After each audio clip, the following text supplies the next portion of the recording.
Existe um som que ecoa além da velocidade. Um ruído que não é apenas mecânico, mas sim a trilha sonora da ambição humana levada ao seu limite. Não há ruído como o de um motor Ferrari. É o som de um mito que desafiou o mundo. Mas essa história não começou como um império de luxo, nem mesmo como uma fábrica. Ela começou com um homem e sua obsessão incansável. Enzo Anselmo Ferrari nasceu em 1898, em Modena, na Itália, uma terra de artesãos, de ferro fundido e do cheiro de óleo queimado. Desde pequeno, Enzo não sonhava em ser engenheiro, nem em se tornar um milionário. Ele tinha um único sonho, uma única vocação: correr. Mas a vida, como uma pista traiçoeira, reservava curvas difíceis. A Primeira Guerra Mundial devastou sua família, levando seu pai e seu irmão, e deixando para trás apenas a teimosia e o silêncio. Mas foi desse silêncio que nasceu algo indestrutível, algo que definiria seu destino: o desejo incontrolável de vencer. Nos anos 1920, Enzo finalmente encontrou seu caminho nas pistas, como piloto da Alfa Romeo. Foi ali, com as mãos firmes no volante, que ele descobriu uma verdade que mudaria sua vida para sempre. A corrida não era apenas sobre dirigir, era sobre dominar. A máquina era uma extensão do homem, e a vitória, mais do que um prêmio, era uma questão de honra. Ele era um piloto talentoso, mas o volante logo se tornou pequeno demais para o tamanho do seu ego e da sua visão. Enzo não queria apenas vencer corridas. Ele queria criar máquinas que tornassem a vitória inevitável, uma consequência natural da perfeição mecânica. E assim, em 1929, nasceu a Escuderia Ferrari. No início, não era uma fábrica de automóveis, mas a equipe oficial de corridas da Alfa Romeo. Mas era muito mais do que isso. Era um culto. Cada mecânico, cada piloto, cada membro da equipe acreditava piamente que estava construindo algo divino. O carro perfeito. Por anos, Enzo viveu à sombra da Alfa Romeo, aprimorando suas habilidades, absorvendo conhecimento, mas sempre com um orgulho latente que clamava por independência. E esse dia chegou. Em 1939, ele rompeu com a empresa. O preço dessa liberdade foi alto. Um contrato o proibia de usar o seu próprio nome, o nome Ferrari, em qualquer carro por 4 longos anos. E foi ali, isolado em sua pequena oficina, que ele começou, em silêncio, a moldar o futuro, a moldar a lenda que estava por vir. Quando a Segunda Guerra Mundial finalmente terminou, a Itália era um país em ruínas, um fantasma de sua antiga glória. Mas onde a maioria via destruição e desespero, Enzo Ferrari via uma oportunidade única. Em 1947, o primeiro carro a ostentar o nome Ferrari saiu de sua modesta garagem, o 125S. Sob o capô, um motor V12, uma obra de arte da engenharia projetada não para o conforto, mas para a glória pura e simples. A estreia foi dramática. Na primeira corrida, o carro quebrou. Um fracasso momentâneo que poderia ter desanimado qualquer outro, mas não Enzo. Na segunda corrida, o 125S não apenas competiu, ele venceu. E foi assim, com essa vitória, que o cavalo negro, o cavalino rampante, começou a galopar sobre o mundo. A Ferrari rapidamente se tornou mais do que apenas um carro. Ela se tornou o símbolo do renascimento da Itália, a prova viva de que o orgulho nacional podia ser forjado em aço, combustível e sangue. Cada vitória nas pistas era um manifesto de superação. Cada derrota, uma ferida pessoal para Enzo. Porque, para ele, perder não era apenas uma possibilidade, era uma ofensa intolerável à sua busca pela perfeição. Nos anos 1960, a Ferrari reinava absoluta. Nas pistas lendárias de Le Mans e Mônaco, o cavalo empinado era o símbolo incontestável de poder e perfeição técnica. O vermelho Ferrari dominava o imaginário do automobilismo. Mas do outro lado do Atlântico, um gigante americano observava com uma mistura de admiração e inveja.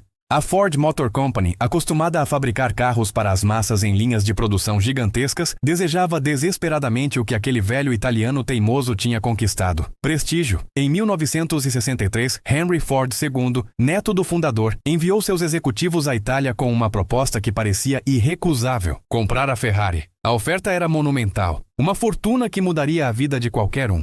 Enzo ouviu atentamente cada cláusula, cada promessa, cada número. A negociação avançou, os contratos foram redigidos.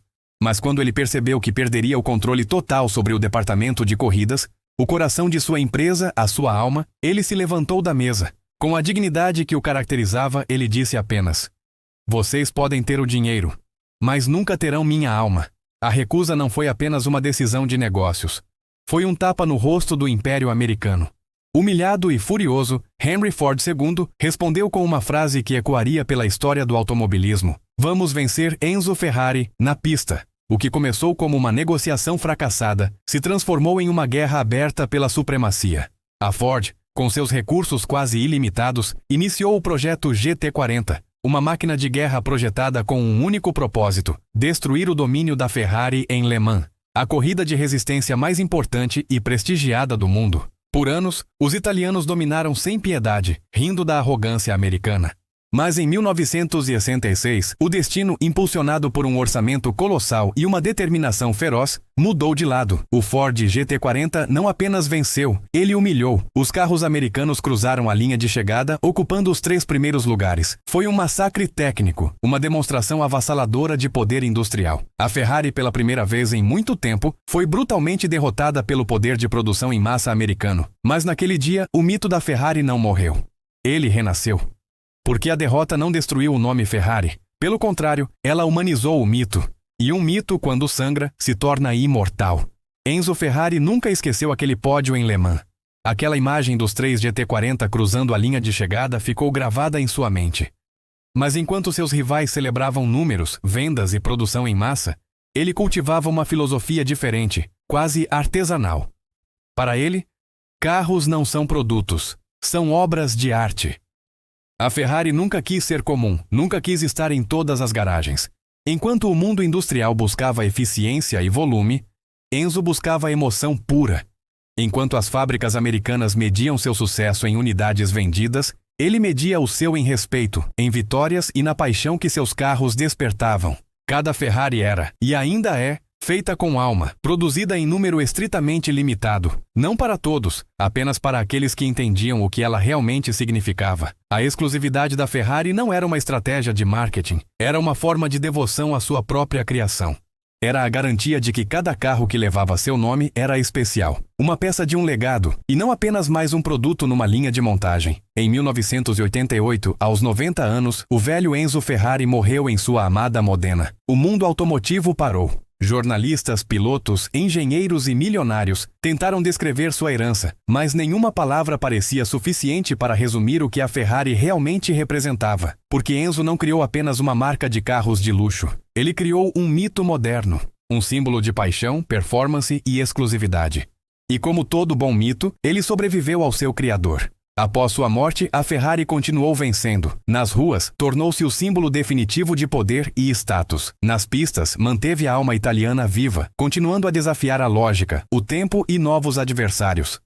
Décadas depois, o emblema do cavalo negro ainda carrega a mesma promessa que Enzo fez ao mundo em 1947. Velocidade, paixão e uma exclusividade que beira o sagrado. Hoje, ao ver uma Ferrari, seja ela clássica ou moderna, saiba que ela carrega uma assinatura invisível, a teimosia de Enzo. O espírito de um homem que acreditava que a perfeição não estava na eficiência das máquinas, mas no fogo que as cria. Mais do que um artigo de luxo, uma Ferrari é um status emocional.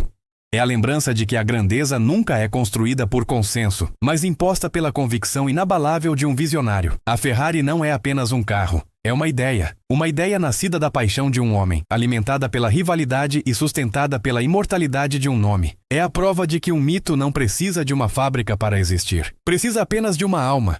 Muito obrigado por me acompanhar nesta jornada pela história de Enzo e sua criação imortal. Se você gostou deste vídeo, não se esqueça de deixar seu like, se inscrever no canal e ativar o sininho para não perder as próximas histórias. Até a próxima!